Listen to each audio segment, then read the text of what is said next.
Nath do Arduino, tudo bem com vocês? Para aquele sim, meu nome é Kelly Andrade e a palestra de hoje é o seguinte: a importância de saber eletrônica básica para poder aprender Arduino. Ninguém melhor do que Newton Braga para falar sobre esse assunto.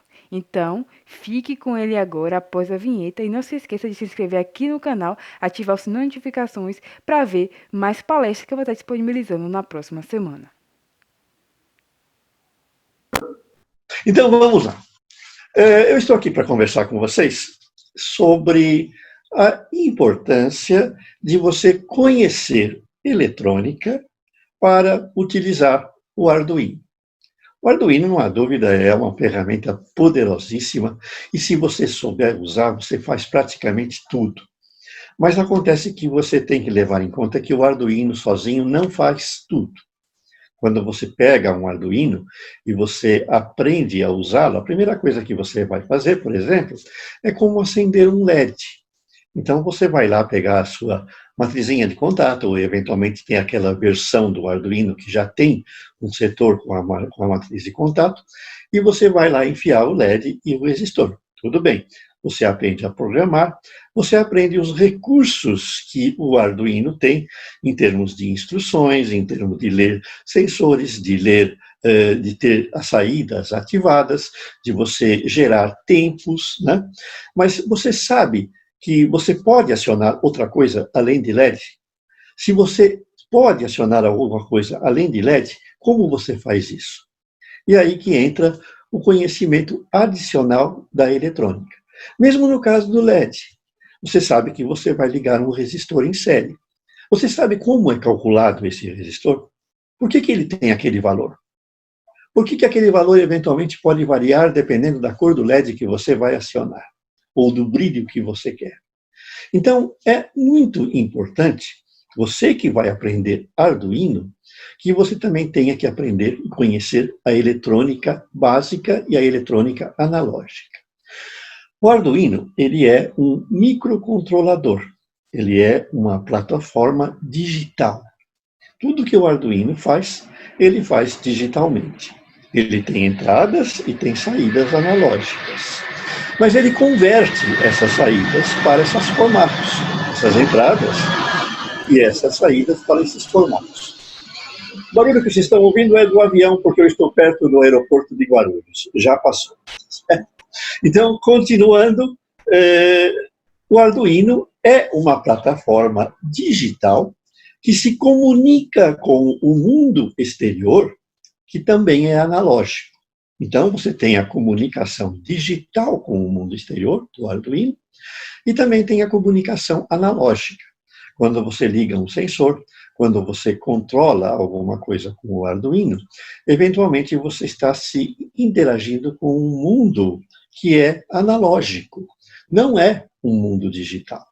E você então precisa conhecer esse mundo analógico e saber como você vai interagir com ele com circuitos analógicos. E aí entra o que a gente chama de uma eletrônica básica, uma eletrônica analógica. Eu tenho 2 livros sobre o assunto que pode ser interessante ir lá os nossos cursos, que é o curso de eletrônica analógica e o nosso curso de eletrônica básica. Esses cursos, eles são muito antigos. Na realidade, as primeiras edições dele eu fiz em 76. E desde lá eu escrevi uma infinidade de cursos e de livros que vocês podem comprar lá através do meu site para aprender eletrônica, né? Com destaque lá com o Manual Maker, né? Que vai te fazer entrar no mundo da eletrônica básica para você utilizar os microcontroladores, para que você aprenda a trabalhar com o mundo maker, né? Então vejam que a eletrônica analógica e a eletrônica básica, elas são fundamentais para você aprender utilizar o Arduino. Sem o conhecimento da eletrônica básica, você não consegue mexer com toda a amplitude com o Arduino. Por quê? Você às vezes pode ter uma ideia, poxa, eu quero fazer um projeto que leia a temperatura de uma planta e a umidade do local e com isso acionar um sistema de irrigação ou ainda controlar uma estufa. Tudo bem, o Arduino faz. Mas como é que eu vou fazer a leitura da temperatura e da leitura da umidade? Eu preciso de circuitos sensores. E aí entra a eletrônica analógica. A gente precisa entender como é que funciona um sensor, como é que vai funcionar o interfaceamento. Por exemplo, dependendo do sensor, eu não posso ligar ele diretamente no Arduino. Eu vou precisar de uma interface, eu vou precisar de um shield. E aí vai entrar em ação o quê? Um amplificador operacional ou ainda um transistor. E aí, eu sei utilizar um amplificador operacional? Eu sei utilizar um transistor? Como é que a gente faz para polarizar um transistor a partir de um sinal que, por exemplo, que eu tiro do próprio Arduino, 5 volts, e com isso poder amplificar o sinal de um sensor para que o Arduino utilize? Como é que eu faço isso? Então, vejam que é muito importante que vocês conheçam a eletrônica básica. Um erro muito comum que eu vejo em muitas escolas que adotam o Arduino é que essas escolas elas não partem da eletrônica básica. Elas já sentam o aluno lá com o Arduino na frente, mandam ele programar e faz o LED piscar. O aluno acha muito bonitinho, sabe fazer um piscar de LED, mas ele não sabe o que ele está fazendo. Ele não sabe como o LED funciona e naquele negócio não sabe nada sobre o resistor, o que é esse componente, por que ele funciona daquele jeito. Então, é preciso a gente levar em conta, é preciso conscientizar, inclusive as escolas que adotam o Arduino, que a gente pode ou deve encontrar no ensino da eletrônica básica uma entrada para o Arduino. Aí vocês estão vendo na tela, por exemplo, um exemplo de circuito feito em prego. A gente pode fazer circuito de tudo quanto é jeito. Hoje, a melhor ferramenta para se ensinar a eletrônica básica é a matriz de contato. Eu, nos velhos tempos, lá de 1970, por aí, quando eu comecei, a gente não tinha matriz de contato. Então, a gente tinha que fazer improvisações incríveis para montar os nossos circuitos, né? Eu me lembro que eu usava muito as chamadas pontes de terminais, né? Se vocês entrarem no meu site, vocês vão ver lá que tem muito projeto montado em ponte de terminal, que era uma alternativa barata para a gente fazer uma montagem de um projeto eletrônico simples e aprender. Muita gente aprendeu desse jeito, montando projetos em pontes de terminais, né? A gente ia aqui em São Paulo, lá na rua Santa Efigênia, né, e comprava as pontezinhas de terminais, comprava os componentes, ia para casa e fazia as montagens. Qual era a vantagem? O componente a gente não precisava cortar o terminal e ele podia ser aproveitado em outra montagem. A única desvantagem é que não dava para fazer coisa muito crítica e também que a gente ainda tinha que usar o ferro de soldar.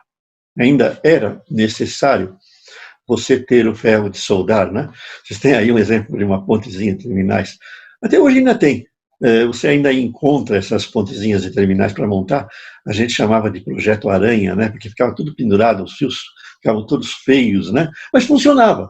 E a gente aprendia a eletrônica. Eu ensinei muita eletrônica com essa técnica de montagem. Hoje a gente tem a matriz de contato, que é muito mais prática, né? E não exige a solda.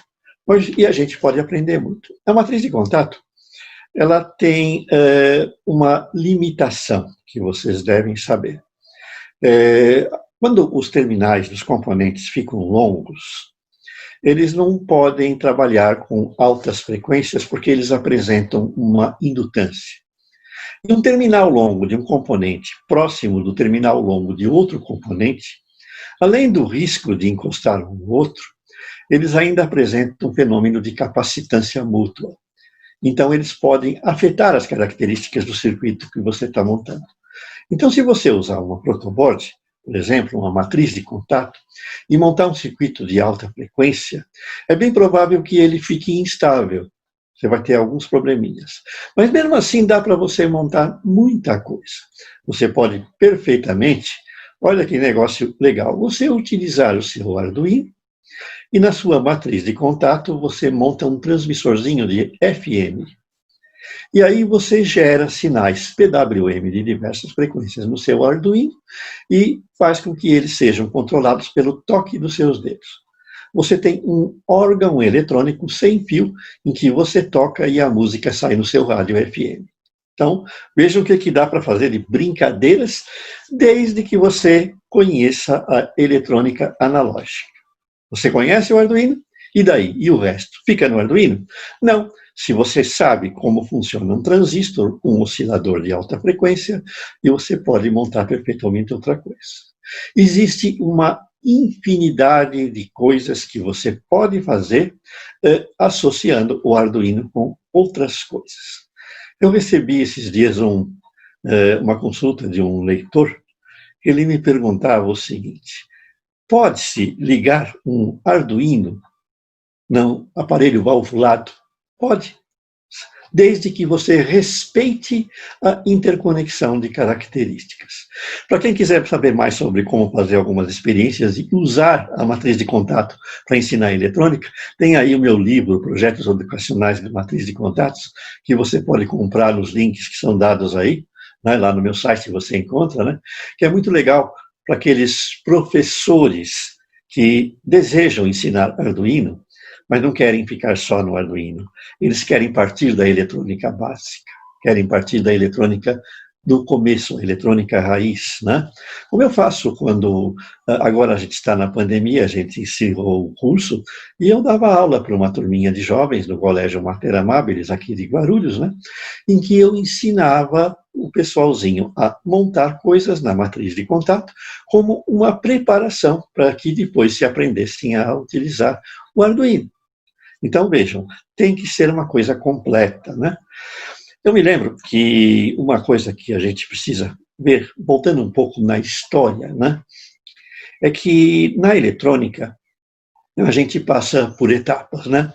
Então, você tem aí, por exemplo, a indústria 1.0, 2.0, 3.0, 4.0, certo? As gerações das telecomunicações, a 1G, 2G, 3G, 4G, e agora chegando aos 5G. Na eletrônica, nós temos algo semelhante quando a gente pensa no ensino da eletrônica. Antigamente era o laboratório de física, né?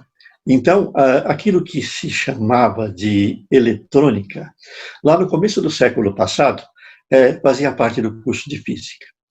Eu tenho um livro comigo, que eu sempre, às vezes, mostro, já até mostrei em alguns vídeos, que é o livro de física do Colégio Dom Pedro II, do Rio de Janeiro, adotado lá, do ano de 1900. O que era ensinado no ensino médio no ano de 1900?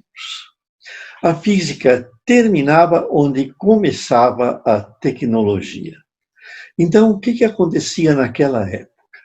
Vocês tinham lá que a física terminava com a descoberta das correntes elétricas, das tensões, das baterias, estudava-se o efeito Joule, lei de Ohm, estudava-se os capacitores, e aí entrava a tecnologia da época.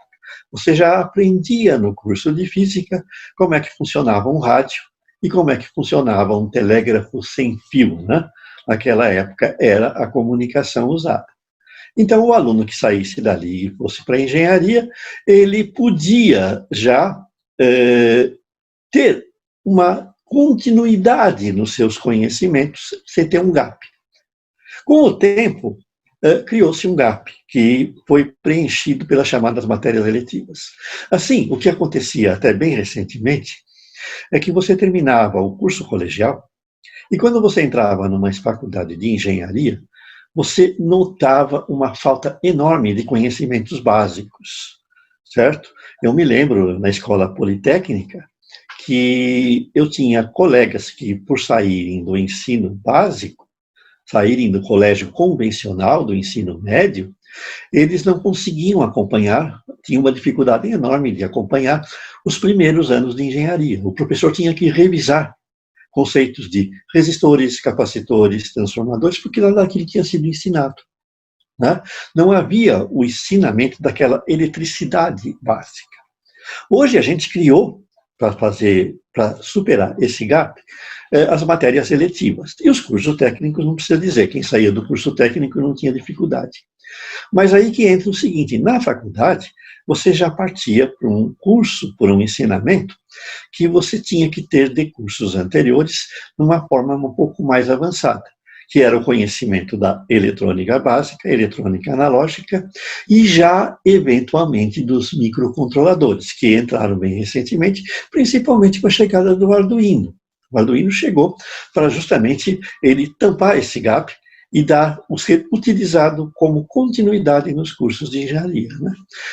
Eu me lembro que quando começou a ser usado o microcontrolador nas faculdades e nos cursos técnicos, né? Nós tínhamos lá o Z80, né? O 51, o HCC, o 81, 51, que era muito usado, né? Nós tínhamos vários microprocessadores e microcontroladores que fizeram muito sucesso. Mas naquela época era difícil usar esses componentes. Por quê? O microcontrolador naquela época, ele vinha só o circuito integrado, né? Ele não vinha a plaquinha completa com ele pronto para funcionar. Então era um problema, a gente tinha que programar esse microcontrolador, a gente antes tinha que fazer a placa em que ele iria ser utilizado, né? Olha aí, olha só o tamanho do componente. Aí vocês tinham que fazer uma plaquinha e vocês tinham que encaixar esse componente na plaquinha para programar. E uma vez programado, vocês tinham que montar o circuito em que ele funcionasse. Hoje tudo isso vem numa plaquinha única, que foi a criação do Arduino, certo? Que ele veio justamente para facilitar não só o ensino do microcontrolador, mas o uso. Mas mesmo assim, ele não é completo. Ele precisa do suporte externo. E esse suporte é a eletrônica convencional. Então, se a gente voltar no passado, a gente vê que a eletrônica, inicialmente com a eletrônica da válvula, você tinha que fazer tudo, certo? Eu me lembro que a primeira montagem à válvula que eu fiz, a gente tinha que ir na loja, comprar, certo, uma placa. Vocês estão vendo aí uma placa de programação de um microcontrolador do passado. Mas no passado vocês tinham que ir numa loja, né, e comprar uma folha de alumínio. Aí vocês tinham que chegar em casa, cortar aquela folha de alumínio e dobrar para fazer um chassis. E uma vez que você dobrasse, você tinha que utilizar uma ferramenta chamada escareador, que fazia os furos, onde você ia encaixar o suporte das válvulas, ia encaixar alguns capacitores e ia fazer os buracos, onde você ia encaixar os transformadores. Era um trabalho danado, então, tanto que uma bancada de eletrônica não era uma bancada, era uma oficina, porque você tinha que ter ferramentas de mecânica, né? Então, isso aí criou aquele conceito no passado da oficina do vovô, da oficina certo, que você tinha na garagem, né, o laboratório de garagem. Olha só como que era um chassis do passado. Aqueles furos daqui que vocês veem, maiores, onde iam as válvulas, eram feitos à mão.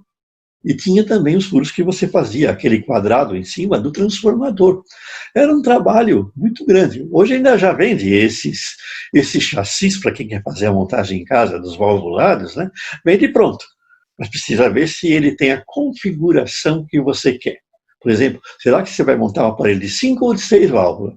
Se você resolver montar um aparelho de 6 válvulas, esse chassi que vocês estão vendo aí já não serve mais. Mas era um trabalho danado que exigia do usuário da eletrônica, do maker do passado, né? Daquele do faça você mesmo, do it yourself, habilidades que iam além da eletrônica, exigia habilidade mecânica. Com a chegada do transistor, isso facilitou um pouco, mas não muito, porque ainda você tinha que ter um laboratório de placa de circuito impresso em casa. Né? Então você tinha que ter a bandejinha, você tinha que ter o cortador de placa, você tinha que ter o furador de placa para você fazer as suas montagens. Facilitou um pouco.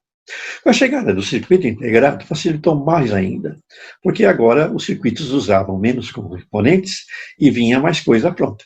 E você ainda precisava ter lá o laboratório de circuito impresso.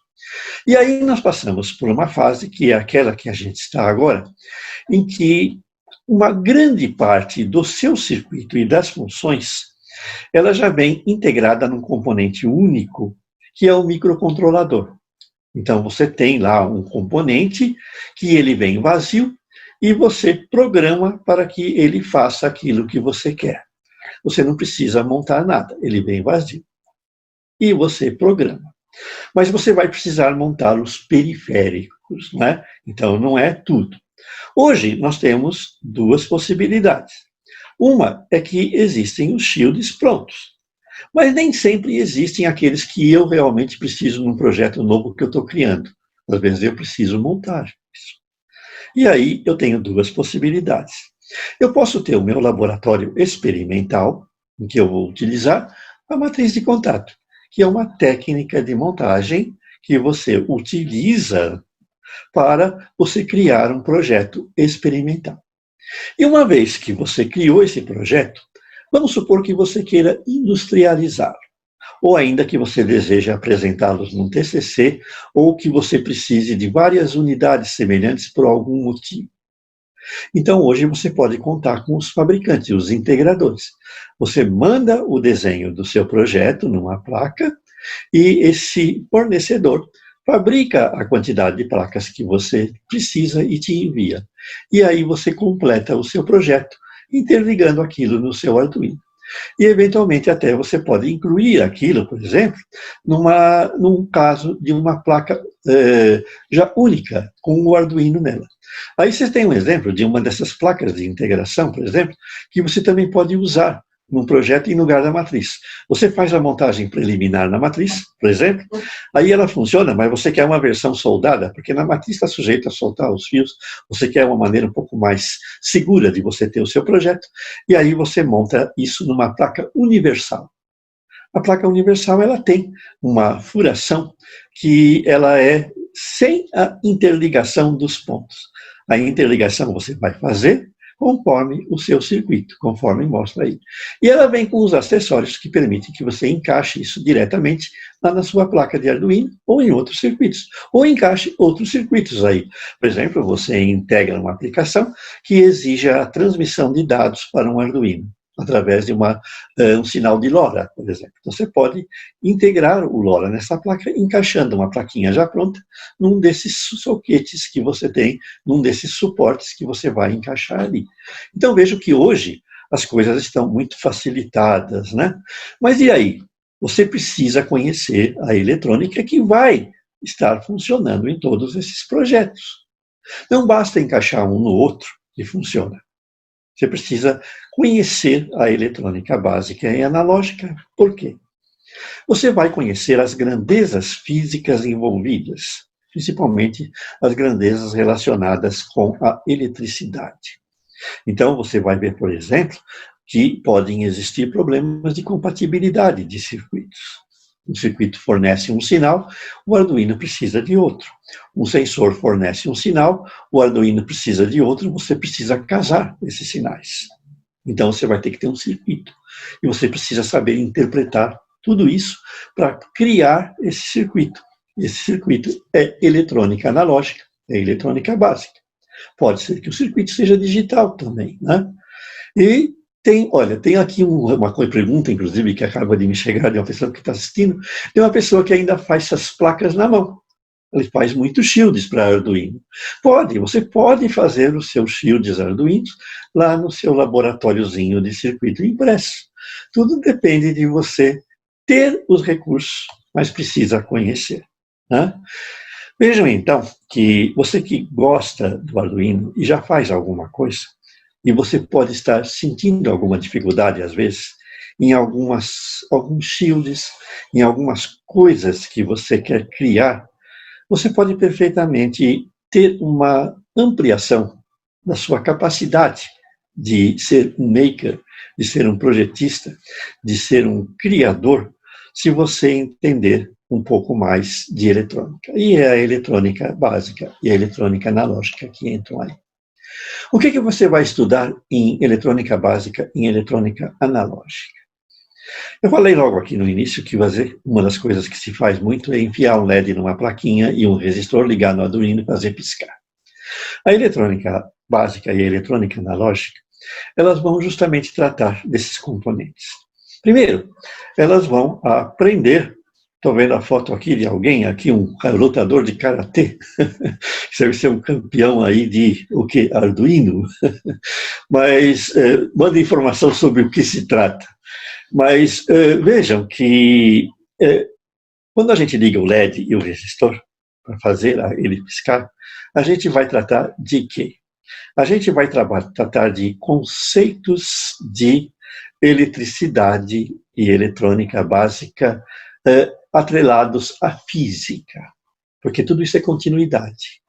Todas as grandezas elétricas que aparecem num circuito eletrônico de Arduino e num circuito eletrônico de um periférico são grandezas elétricas estudadas na física. Então, aqueles que não têm um curso médio de física bem feito vão começar a ter dificuldades em entender. A gente vê ainda hoje em dia muita gente confundindo tensão com corrente, certo? Não entendendo muito bem os cálculos de resistência, né? Nós temos aí uma imagem de um shield, né, montado numa plaquinha, numa matriz de contato, ligado, né, a um Arduino, parece que é o Uno, não estou vendo aqui, mas a gente tem essas possibilidades. Então, num curso médio já é uma boa coisa. Se você não tem aquela firmeza nos conceitos de física para a eletrônica, tudo isso aí é estudado na eletrônica básica. Lá você vai revisar os conceitos de corrente elétrica, tensão elétrica, potência elétrica, você vai revisar os conceitos de resistência e vai ver os componentes associados. Nós vamos aprender o que na eletrônica básica? Como funcionam os resistores, como funcionam os capacitores, os indutores, os transformadores, e vai daí para frente, porque a gente vai aprender em detalhes. Nós vamos entender as características do componente. Né? Até um gráfico, por exemplo, você estudar um resistor pela sua curva característica. Isso pode parecer assim muito complicado, não é, não. Se a gente souber manejar isso, você de repente vai estar calculando e projetando os seus próprios circuitos, você vai estar criando. Né? Porque esse é um dos grandes problemas. Né? Antigamente existia muito o chamado experimentador. Né? Muita gente ainda faz isso com o Arduino e às vezes se dá mal, porque a experiência não dá certo e você acaba queimando o teu Arduino. Né? O experimentador é um cara que tem que ter um conceito básico de conceito, tem que ter na cabeça os conceitos básicos para saber o que pode e não pode fazer. Né? Então, por exemplo, é muito comum, às vezes, você pode. De repente você compra um LED, enfia na sua plaquinha lá de um LED e quer enfiar lá o resistor para acender conforme você quer. E você começa a experimentar os valores. Mas você tem que saber que existe um valor mínimo para que você possa pôr lá sem que teu Arduino queime. Então, aí que entra o experimentador com o conceito básico na cabeça. Né? E existe aquele que é o experimentador com base, que é o experimentador que sabe calcular. É o experimentador que tem conceitos básicos de cálculos. E aí que entra, por exemplo, quando você estuda a eletrônica analógica, né? A eletrônica básica, alguns cálculozinhos que qualquer um que saiba multiplicar, somar, dividir, que saiba somar duas frações ou calcular uma equaçãozinha, consegue resolver, por exemplo, o problema. Por exemplo, um outro problema que a gente vê também é que hoje em dia, como o caso do Clóvis Guerin, que nos consulta agora, que quer usar os Arduino em experiências de física. É fantástico isso. Dá para se fazer experimentos fantásticos com o Arduino. Basta você linkar o seu Arduino nos circuitos apropriados. Por exemplo, você pode perfeitamente criar pulsos numa bobina e, utilizando o Arduino, e, por exemplo, repetir a experiência de Oyster. Você pode repetir a experiência da balança de Ampère utilizando o Arduino. Nada impede, por exemplo, de que você crie experimentos com o Arduino e shields apropriados para aquilo que você faz.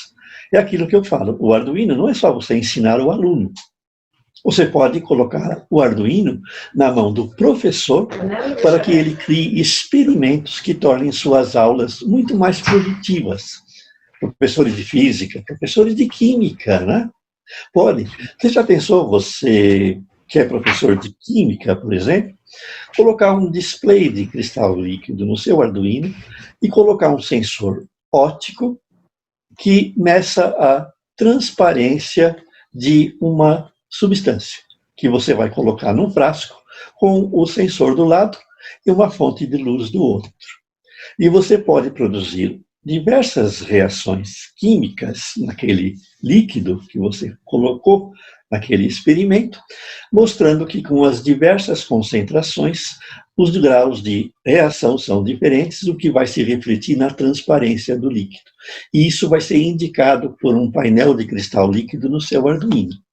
Veja só, acabei de criar um experimento de química usando o Arduino. Um experimento de biologia, um experimento de física, até de matemática, né?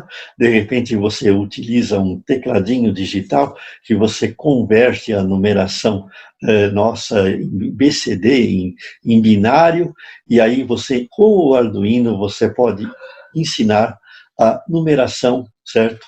Na base 2, a numeração digital, e demonstrações com a álgebra de Boole.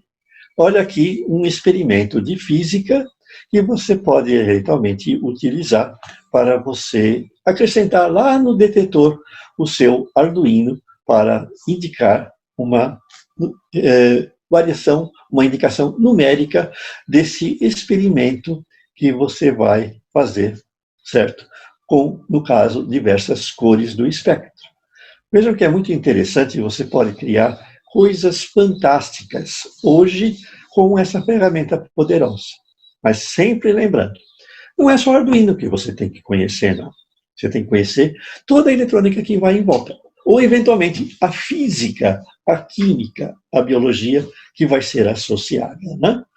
Então, a minha indicação é essa, né, que eu sempre falo, né, às vezes nas minhas aulas, nas minhas palestras presenciais, né?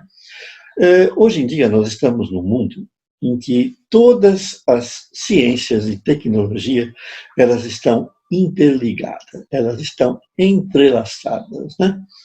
No passado, se a gente voltar lá para a época de Platão, certo?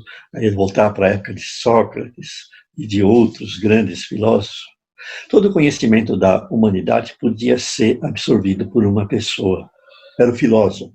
Então, a filosofia, ela integrava todo o conhecimento humano.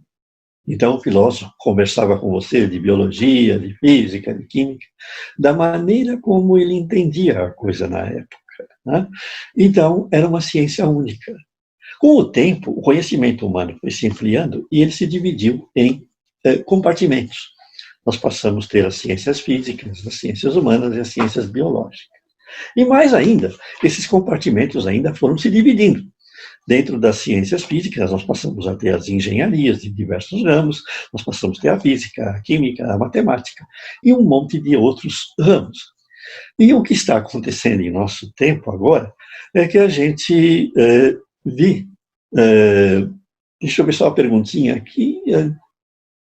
O rapaz quase queimou o Arduino dele, mas não queimou. Então, vamos em frente. Então, o que a gente vê hoje? Que, de repente, todos esses compartimentos do conhecimento das diversas áreas profissionais, de atividades, eles estão se comunicando de uma maneira mais intensa entre si por causa da tecnologia. O médico precisa conhecer um pouco de eletrônica porque ele vai usar equipamentos que mexem com eletrônica.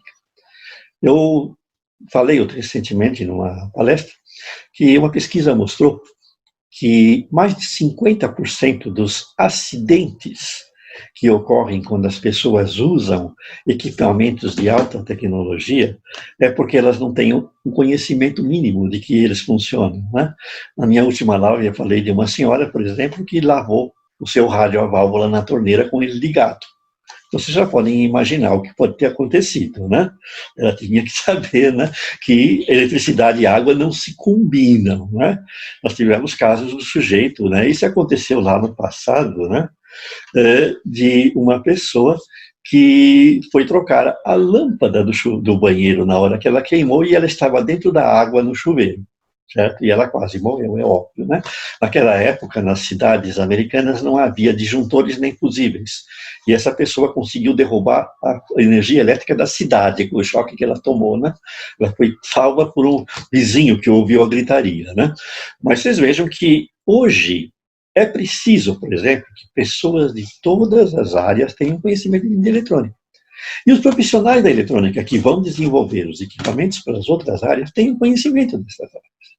Quem está no mundo agro, por exemplo, e o maker, que vai criar um projeto, um Arduino, que vai ser dedicado ao mundo agro, ou que vai ser dedicado à pecuária, ele precisa conhecer um pouco de biologia, precisa conhecer um pouco de anatomia animal, precisa conhecer um pouco de botânica, precisa conhecer um pouco de química. O mínimo que seja, vai ajudar. Isso vale para tudo. Por exemplo, nós estamos vendo um drone, certo, monitorando uma plantação, e um trator caminhando por uma plantação.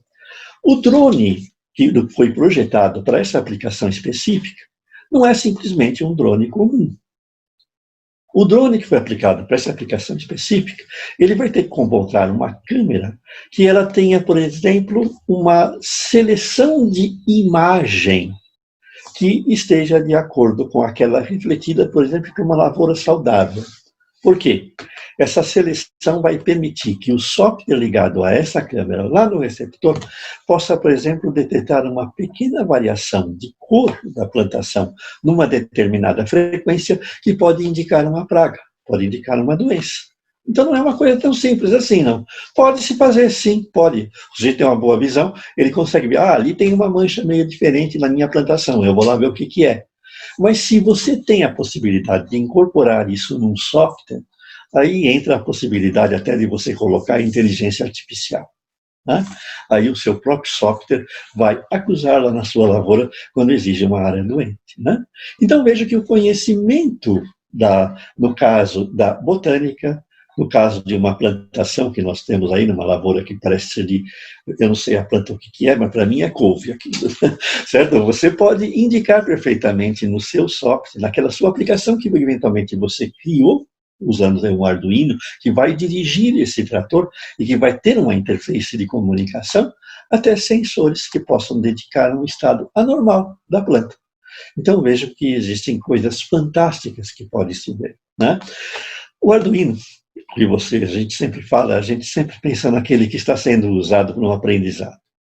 E quando a gente usa um Arduino Uno, a gente vê que mesmo sendo bastante simples, ainda assim, ele tem uma infinidade de recursos que podem ser explorados pela imaginação, né? Podem ser explorados numa aplicação de um vestível, de uma aplicação de um IoT, né? De uma internet das coisas, ou pode ser aplicado numa outra aplicação mais avançada. Mas existem as versões muito avançadas, que elas estão evoluindo dia a dia. Já existem versões que você incorpora recursos de inteligência artificial. Então vejam a coisa importante que vem. Quem vai trabalhar com isso não é simplesmente aquele que conhece o Arduino, que estudou o Arduino. O Arduino, para mim, logo, logo vai fazer parte de uma engenharia específica, né? Nós vamos ter um engenheiro de Arduino no futuro, não é? Que não vai ser um engenheiro eletrônico, não. O engenheiro eletrônico vai ser a formação básica. E vai existir um engenheiro de Arduino que vai saber explorar todas as fantásticas possibilidades que essa plataforma nos dá. Essa plataforma é fantástica, né? Então vejam que para aprender tudo isso, você não pode saltar etapas. Você tem que começar do começo. Comecem lá da eletrônica básica. E dependendo do seu foco, não, eu vou trabalhar especificamente em tais áreas do conhecimento.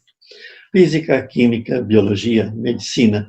Então já comecem também a ler informações sobre isso. Notícias, artigos, tudo mais. Né? Eu tenho uma característica importante. Eu, quando comecei a fazer engenharia na Escola Politécnica, aqui em São Paulo, está perguntando aqui, Vitor de Carvalho, vamos fazer aqui uma brinde. Ele pergunta se pode fazer o que eu falei do drone sobre processamento digital de imagens. Mas é exatamente isso Esse processamento envolveria a inteligência artificial. E, eventualmente, nesse processamento, poderia haver o uso de recursos de melhoria da imagem para determinadas cores do espectro. É mais ou menos o que nós temos na nossa visão e no nosso ouvido. O ser humano, ele tem um espectro auditivo e um espectro visual que eles são adaptados à natureza nossa, né? Então, nós não vemos o ultravioleta nem o infravermelho, mas a abelha vê. A abelha vê o infravermelho, né? A abelha não, tem outros insetos. A abelha não vê o vermelho, né? E tem insetos que veem o vermelho. E tem insetos que têm a percepção do ultravioleta, como as mariposas, por exemplo, né? Então, os insetos e muitos animais têm espectros próprios, que são adaptados à sua maneira de viver. E no mundo vegetal, de repente, tem uma planta que ela tem uma cor específica que ela utiliza, que é para repelir o seu inimigo natural, o seu predador. E aí você pode ter, eventualmente, a falta dessa cor nessa planta, indicando que o predador atacou. Então, se você tiver um processamento de imagem apropriado, você pode fazer detecção. Olha aí que trabalho interessante para um TCC aí do pessoal que está na faculdade, né? E a gente tem essas possibilidades.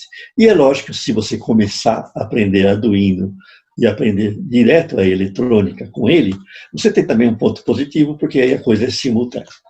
Nós estamos aí com vontade de soltar breve aí uma série de artigos que é justamente ensinando a eletrônica, mas com o Arduino. Quer dizer, a gente vai linkar os dois e você aprende os dois ao mesmo tempo, né? Mas voltando ao assunto que eu estava anteriormente, que eu cortei para responder as perguntas, né? É que quando eu comecei a fazer o curso de engenharia na Escola Politécnica aqui na Universidade de São Paulo, eu percebi que eu queria muito mais do que só a engenharia. Eu queria ter um conhecimento mais amplo. Eu queria me dedicar não só ao projeto, mas também à pesquisa. Então eu vi que a melhor maneira de fazer isso era o quê? Fazer um curso de uma faculdade de filosofia. E qual foi o curso da faculdade de filosofia que eu escolhi? Foi a física. Física é filosofia. Os cursos de física das universidades, eles não estão atrelados às faculdades de engenharia. Eles estão atrelados aos institutos às faculdades de filosofia. Assim, eu passei também a cursar o curso de física, certo? O Instituto de Física da Faculdade de Filosofia da Universidade de São Paulo. Né? E foi lá que eu passei a ter noções de química, eu passei a ter noções de biologia, eu passei a ter noções de física quântica.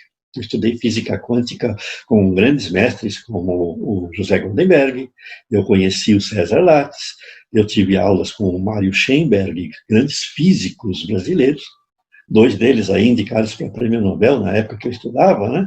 Grandes físicos brasileiros, né? E também me dediquei a conhecer um pouco mais em outras áreas. E aí teve até uma época em que eu fui fazer pesquisas em neuroanatomia na Escola Paulista de Medicina, para conhecer um pouco mais do corpo humano, né? Como é que a eletrônica interage, né, no corpo humano. Aí vocês têm lá no meu site um artigo muito interessante, que se atrela diretamente a quem gosta de mexer com isso, e Arduino, que são os sinais elétricos do corpo humano. Lá vocês vão ver que tipo de sinal o corpo humano produz e, eventualmente, vocês podem ter aí uma ideia brilhante de como criar um aplicativo usando o seu Arduino, né? Vocês sabiam que o nosso corpo humano tem diversos sinais sônicos, atividades dentro do nosso corpo que produzem sons. E alguns desses sons são audíveis e inaudíveis. Um som audível bastante interessante é quando o seu estômago ronca. Já pensaram em criar um cinturão aí, que você coloca em você e ele te dá um aviso quando o seu estômago ronca, dizendo que é hora do almoço? Então vejam que existem coisas muito interessantes, que aí você coloca lá isso no teu Arduino e ele comunica lá com o teu celular, né? E o seu celular já envia uma mensagem lá para tua casa avisando sua esposa: olha, meu estômago está roncando, estou indo para almoçar, certo? Então vejo que não há limite para aquilo que você pode fazer. Criatividade, né? E juntando Arduino com eletrônica básica, eletrônica analógica, filosofia, que eu falei agora, a gente chega a coisas muito interessantes. Aí eu volto lá para a época do Platão. É interessante. Dá uma lidinha num livro lá daquela época. Pega um livro de filosofia antigo, do Platão, e vocês vão encontrar coisas muito interessantes. De repente, vocês vão descobrir que a física quântica tem muito a ver com Platão. Né? O mito da caverna é física quântica, por exemplo. Né? Vocês têm coisas interessantíssimas, que é o seguinte, é um problema que hoje vocês estão tendo agora, estão se manifestando aqui nessa palestra, né? Que é o seguinte, vocês querem fazer alguma coisa. Aí vocês entram na internet e aparece tanta informação que vocês não sabem para que lado vão. Vocês não sabem como processar essa informação. Aí ficam sem saber o que fazer e ficam sem saber por onde começar. Como é que eu faço isso? Né? Existe aí uma filosofia, uma ciência que vem lá do tempo do Platão, que é a heurística. Né? Muitos chamam de a ciência do pensamento criador. O que é a heurística? Né? É bom dar uma olhadinha, você que é um sujeito dispersivo, você é um sujeito que não sabe muito bem por onde começar as coisas, ou então começa e não termina, vai lá e dá uma olhadinha nos princípios da heurística. A heurística ensina você a ser objetivo, ensina você a saber processar as informações relevantes. Se você digitar Arduino hoje, quer dizer, você quer aprender Arduino e você digita Arduino lá na internet, né? E você vai ver o quê? Você vai ver que aparecem milhares de informações. Se você digitar heurística, por exemplo, aparece lá no Wikipédia o que é a Wikipédia, o que é a heurística, né?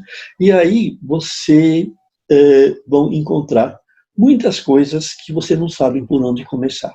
E a heurística justamente é isso. Se você digita uma informação na internet, você tem que saber os termos complementares que você vai usar para selecionar a informação que você quer. E aí entra o procedimento que você precisa saber, que é aquilo. Dentre as centenas de informações que você selecionou, quais são aquelas que são relevantes para o meu projeto? O que eu vou precisar para fazer um projeto com o Arduino e quais dessas informações são as válidas? Então vejam que tudo isso mostra que não é tão simples, não, certo? Que a coisa, certo? Você tem que ter dedicação. Você tem que ser um cara focado, né? Vamos estudar Arduino, vamos estudar eletrônica. O que eu preciso saber mais para mexer com tudo isso? Né? O que eu preciso para fazer isso? Né? Aí nós temos aqui, o que está? Não estou vendo muito bem. O ponto do positivo e negativos de começar, eu já falei. E a gente tem outras questões que, logo, evidentemente, a gente não pode responder todas para todo mundo que está participando, que é muita gente, mas eu estou pronto para aqueles que enviarem as perguntas para o meu e-mail e eu vou responder, é lógico. E quem sabe aí voltar no futuro com uma live em que a gente possa tratar de tudo isso. Falei demais, falei o que tinha que falar, é lógico que é um assunto bastante extenso, a gente poderia entrar em muitos detalhes mais, né? E já dei uma ideia do que se pode fazer com o Arduino, caso você tenha uma informação adicional. Vamos aprender eletrônica. Para isso, vocês têm lá o meu site e eu estou à disposição. Eu costumo responder as perguntas que me enviam, né? Se bem que às vezes me enviam uma pergunta com um monte de anexos que eu não consigo abrir, aí não tem jeito. Então, se vocês têm questões, podem enviar, mas sejam objetivos nessas perguntas e eu terei o máximo de prazer em responder a todos e até anotar as suas perguntas para colocar lá na seção de dúvidas que nós temos no nosso site. E inscreva-se no nosso canal, que nós sempre estamos com coisas interessantes. Gostaria de agradecer o convite ao professor Nascimento, nosso grande amigo, e já dizendo que na próxima eu estarei dando um abraço nele aí em Cuiabá, né? Estou louco para voltar a essa cidade gostosa, né? E é lógico que, se houver outra oportunidade, estaremos também fazendo uma live, fazendo a nossa participação também no modo virtual. Obrigado a todos, e se tiverem dúvidas é só escrever. Obrigado, mestre. Foi muito legal. Acho que todo mundo aproveitou. Teve muita interação no chat, a galera mandando muita mensagem, contando histórias, foi bem bacana. Pessoal, nós iremos mandar todos os links, né, no e-mail de vocês, então não precisem ficar preocupados dos livros, tudo que foi relatado aqui, nós colocaremos no e-mail, é bem específico, então vocês não vão perder nada, então fiquem todos tranquilos, nós iremos mandar todos os contatos do mestre para vocês, beleza? Pronto. Mestre, tem alguma consideração final? Quer dar algum recado? Não, eu estou satisfeito. Continuem e aproveitem muito bem o evento. Tá? Um agradecimento a vocês aí. Obrigado, mestre. Qualquer coisa, estamos à disposição. Ok.